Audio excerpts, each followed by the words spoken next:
ഉസ്താദ് പെണ്ണുങ്ങളൊക്കെ പള്ളിയിൽ പോയിരുന്നു, നബി സല്ലല്ലാഹു അലൈഹി വസല്ലം കാലത്തിന്റെ ശേഷവും പറഞ്ഞിരുന്നും പോലും എഴുതിയിരുന്നും പോലും. ഓ മൗലവി, എന്നാ കീഴൻ ഉസ്താദിന്റെ ഭാര്യയെ ജുമഅക്കോ ജമാഅത്തിനോ കീഴൻ ഉസ്താദ് അയച്ചിരുന്നോ? 2 പെൺകുട്ടികളല്ലേ മാനവറുകൾക്ക് ഉണ്ടായിട്ടുള്ളൂ. ആ 2 പെൺകുട്ടികളെ ഇന്നേ വരെ പറഞ്ഞേച്ചിരുന്നു.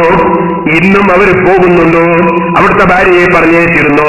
ജീവിതത്തിൽ ഒരു ജുമയ്ക്ക് ഏതെങ്കിലും ഒരു പെണ്ണ് പങ്കെടുക്കുന്ന ജുമയിൽ ബഹുമാനപ്പെട്ട കീഴൻ ഉസ്താദ് പങ്കെടുത്തിരുന്നോ? നാദാപുരം ജുമഅത്ത് പള്ളിയിൽ കൊല്ലങ്ങളോളം നിർത്തിയിട്ട് ഒരു പെണ്ണിനെങ്കിലും ജുമയ്ക്ക് കൊണ്ടുവരണമെന്ന് പറഞ്ഞ് അവിടെ നടപ്പാക്കിയിരുന്നു. നിങ്ങൾ എന്ത് കണ്ടിട്ടാണ് ഈ പ്രസംഗിക്കുന്നത്? ഇനി അടുത്തത്,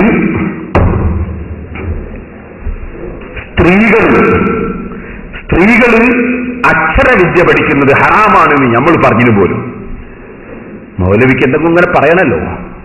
ഇപ്പൊ മൗലവി പറയാം, അതിന് മൂപ്പര് വായിക്കുന്നുണ്ട്, ഭയങ്കരമായിട്ട് വായിക്കുന്നുണ്ട്. എന്താ വായിക്കുന്നത്? എഴുതിയ മുസ്ലിയാരെ എഴുതാന് അയാളുടെ കാലഘട്ടത്തിൽ തെറ്റായ രൂപത്തിലല്ലാതെ പഠിക്കാനുള്ള സംവിധാനങ്ങളൊന്നും ഇല്ല. അതുകൊണ്ട് ഇക്കാലത്ത് പഠിക്കൽ ഹറാമാവും. ഏത് കാലത്ത്? ഇക്കാലത്ത് തന്നെ, നമ്മളെ കാലത്തല്ല, സംവിധാനമുള്ള സ്ഥലത്തല്ല, അദ്ദേഹത്തിന്റെ അക്കാലത്ത്, ആ കാലഘട്ടത്തിലുള്ള വിഷയമാണ് പറയാം. അത് അയാൾ വിശദമാക്കി എഴുതുന്നുണ്ട് എഴുതിയ പണ്ഡിതൻ. എന്റെ മൂപ്പ അത് കൊണ്ടുവച്ച് നമുക്കിപ്പോ ബാക്കി തരാണ്. ഇക്കാലത്ത് നിന്ന് കുറെ കൊല്ലം മുമ്പ് പറഞ്ഞാൽ അത് ഇക്കാല, അത് അക്കാലല്ലേ? അക്കാലത്ത് സ്ത്രീകൾക്ക് മറവോടുകൂടെ പഠിക്കാനുള്ള സംവിധാനം ഇല്ലായിരുന്നു. അങ്ങനത്തെ കാലത്ത് പറഞ്ഞതാണ്. അത് വെച്ചു കൊടുത്തേ. അക്ഷരവിദ്യ അധികവും ദീനിയായ വിഷയത്തിലോ ശറഅ് അനുസരിച്ച തോതിലോ കാര്യമായ ആവശ്യത്തിനോ അല്ലാത്തതോടുകൂടി അതിനാൽ കണക്കില്ലാത്ത പാവങ്ങൾ വന്നു വശാകുന്നതും അത് പല പാവങ്ങൾക്ക് ഉപകരണമാകുന്നതും ദൃഷ്ടിയാൽ അറിയപ്പെട്ടതായും അനുഭവപ്പെട്ടതായും വരുന്നതുകൊണ്ട് സ്ത്രീ അക്ഷരവിദ്യ ശറഅ് അനുസരിച്ച വിധത്തിലും ദീനിയായ വിഷയത്തിലും ആയാൽ അത് അസ്ലിൽ മക്റൂഹ് മാത്രമാണെങ്കിലും ഇക്കാലത്തുള്ള സ്ത്രീ അക്ഷരവിദ്യ തീർച്ചയായും ഹറാമാവാൻ മാത്രമേ വഴി കാണുന്നുള്ളൂ.